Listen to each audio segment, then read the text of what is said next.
Hello everyone. How not to read the Hindu newspaper. बहुत दिनों से मैं ये वीडियो बनाना चाहता था, लेकिन आज मौका मिला।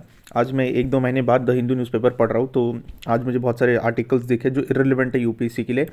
और कैसे जो कोचिंग्स है जो आपको डेली करंट अफेयर के नाम पे जो डेली मटेरियल प्रोवाइड करते हैं, जो डेली पीडीएफ प्रोवाइड करते हैं, चाहे आप टेलीग्राम में सर्च करते हो चाहे यूट्यूब पे सर्च करते हो, तो ये लोग आपको बेवकूफ़ कैसे बनाते हैं मैं आपको बताता हूँ।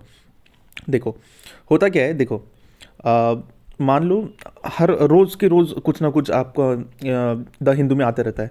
तो आज हम एडिटोरियल देखते हैं कि how not to read the Hindu, कैसे द हिंदू को नहीं प्रिपेयर करते। आप लोग रोज़ एडिटोरियल पढ़ते हो, रोज़ प्रीलिम्स के लिए कुछ ना कुछ निकालते रहते हो, फिर उसके बाद नोट्स निकालते रहते हो, ऐसे द हिंदू को नहीं पढ़ते हैं। देखो, आई टेल यू, आज दो बहुत इंपॉर्टेंट एडिटोरियल आए हैं। मैं तो इंपॉर्टेंट नहीं मानता, लेकिन बाकी लोग इंपॉर्टेंट मानते हैं। और कैसे फिर आपको यूपीएससी के लिए बेवकूफ़ बनाते हैं कोचिंग वाले। देखो, सबसे पहला जो आर्टिकल है वो जेनेटिकली मॉडिफाइड क्रॉप के लिए, जीएम फूड के लिए। और सेकंड जो इम्पॉर्टेंट आर्टिकल लगता है वो है, इट्स अबाउट, कहाँ गया, हाँ, नेशनल सिक्योरिटी पॉलिसी के लिए। अब दोनों दोनों अगर आर्टिकल को मैं अगर आप उनका क्रिस आपको बताऊँ, तो क्रिस ये है कि इंडिया को अपनी एक नई नेशनल सिक्योरिटी पॉलिसी बनानी चाहिए। ठीक है, अब आप क्या करोगे, आप इस आर्टिकल को पढ़ोगे, फिर उसके बाद आप इंडिया की नेशनल सिक्योरिटी पॉलिसी को पढ़ोगे, साइबर क्राइम को पढ़ोगे।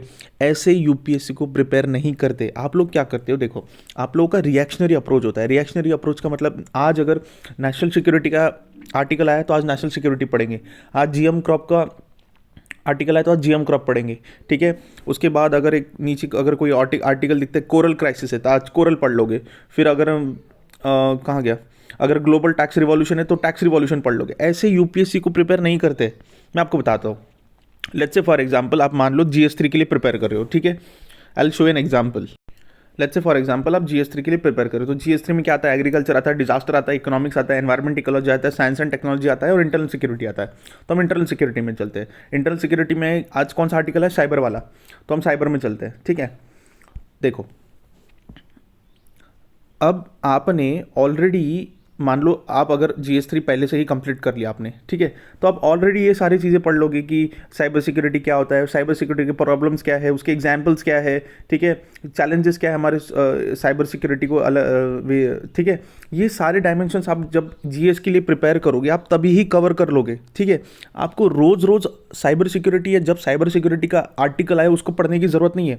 आप रिएक्शनरी अप्रोच मत करो, आप जीएस वाइज प्रिपेयर करो। जब आप जीएस वाइज प्रिपेयर करोगे, अगर एग्जाम में कोई आर्टिकल, सॉरी, पेपर में अगर कोई आर्टिकल आता है आपके सिलेबस रिलेटेड, तो फिर उसमें अगर कोई नए पॉइंट्स मिलते हैं तो ऐड करना चाहिए।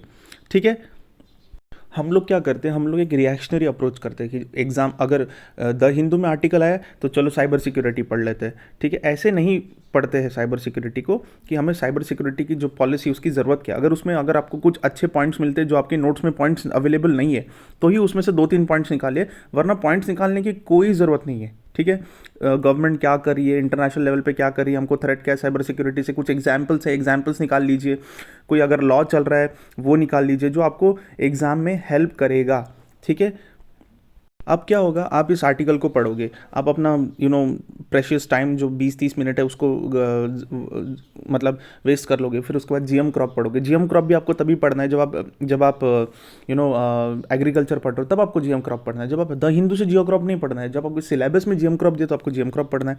तो डेली का डेली जो आप करंट अफेयर कंज्यूम कर रहे हो वो कचरा ही है। इसमें कुछ नए पॉइंट्स नहीं है जो आप जब आप थेरोटिकल पोर्शन करोगे उसमें वो पॉइंट्स कवर नहीं होंगे, ऐसा कुछ है नहीं। ठीक है, तो वही चीज़ रिपीट हो रही है। अब देखिए, जैसे कि ये आर्टिकल है जीएम क्रॉप वाला, ठीक है, कि हमारे जो एक्सपोर्ट्स, हम जो राइस एक्सपोर्ट करते हैं उसमें जेनेटिकली मॉडिफाइड राइस मिला है, इसलिए हमारे एक्सपोर्ट इश्यूज़ है। जब भी हम इंडिया से कुछ एक्सपोर्ट करते हैं ना, तो हमारी जो क्वालिटी होती है वो फॉरेन कंट्रीज़ के क्वालिटी को मैच नहीं कर पाती। ये इशू है। जब आप एग्रीकल्चर पढ़ोगे, जब आप एक्सपोर्ट पढ़ोगे, तो एक्सपोर्ट में ये इशू पढ़ोगे। अगेन हम जीएस3 पे चलते हैं। जीएस3 में हम चलेंगे एग्रीकल्चर में। एग्रीकल्चर में इनपुट साइड में आपको क्रॉप्स, सीड्स दिखेंगे। ठीक है, तो जब हम सीड्स पढ़ते हैं ना, तो हम सीड्स, HYV सीड्स पढ़ते हैं। उसके प्रॉब्लम्स क्या है, उसके चैलेंजेस क्या है, गवर्नमेंट इनिशिएटिव क्या ले रही है, उसके डिसएडवांटेजेस क्या है, कौन से और जेनेटिकली मॉडिफाइड जो सीड्स है गवर्नमेंट अलाउ करती है, बीटी ब्रिंजॉल है, बीटी कॉटन है, बीटी राइस नहीं करती है, तो कौन सी इश्यूज चल रही है, ये सब आप एग्रीकल्चर के थ्योरेटिकल पोर्शन में पढ़ोगे। आपको वापस से द हिंदू का आर्टिकल पढ़ने की ज़रूरत नहीं है, प्रोवाइडेड आपका जो सिलेबस है वो कंप्लीट कर रहे हो। अब वापस से वही आर्टिकल पढ़ने की कोई ज़रूरत नहीं, क्योंकि इसमें नए पॉइंट्स नहीं है। अच्छा, अगर आपको कोई नया पॉइंट दिखता है या कोई कमिटी का नाम दिखता है या कोई अच्छा आपको एग्जाम्पल दिखता है, इसमें चाइना का एग्जाम्पल दिया था कि चाइना ने कैसे हमारी मुंबई की इलेक्ट्रिसिटी ग्रिड को हैक कर लिया था। उस एग्जाम्पल को आप जाके अपने नोट्स के कंपाइलेशन में डाल दो, ठीक है। अब तो रोज़ वही आर्टिकल पढ़ने की ज़रूरत नहीं है आपको। जैसे सेम सेक्स रिलेशन आपका आपका सोसाइटी का पार्ट बन सकता है, लेकिन सोसाइटी से ऐसा क्वेश्चन नहीं आया तो आप इसको ऐसे में यूज़ कर सकते हो, लेकिन रोज़ वही चीज़ को पढ़ने से आपका कुछ नहीं होगा।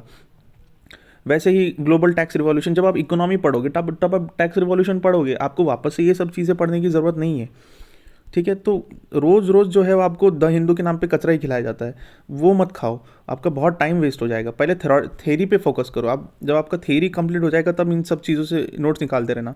अब आपका रोज़ का कितना टाइम जाता होगा इन सब चीज़ों में, तो इन सब चीज़ों पे फोकस मत करो, ठीक है। अगेन यहाँ पे is the coal crisis over, तो कोई ज़रूरत नहीं है इस ये पढ़ने के लिए। जैसे कि आप GS3 में एक टॉपिक है एनर्जी, जब आप उस एनर्जी टॉपिक को पढ़ोगे तो फिर आपको कोल क्राइसिस क्या है, कोल के इश्यूज़ क्या है, ये सब पढ़ना ही होगा। तो वापस से ये सब चीज़ें पढ़ने की क्या ज़रूरत है, मत पढ़ो, ठीक है। सो यस, यही बताना था मुझे। If you have any doubt you can just box me in the comment. Okay, चलो।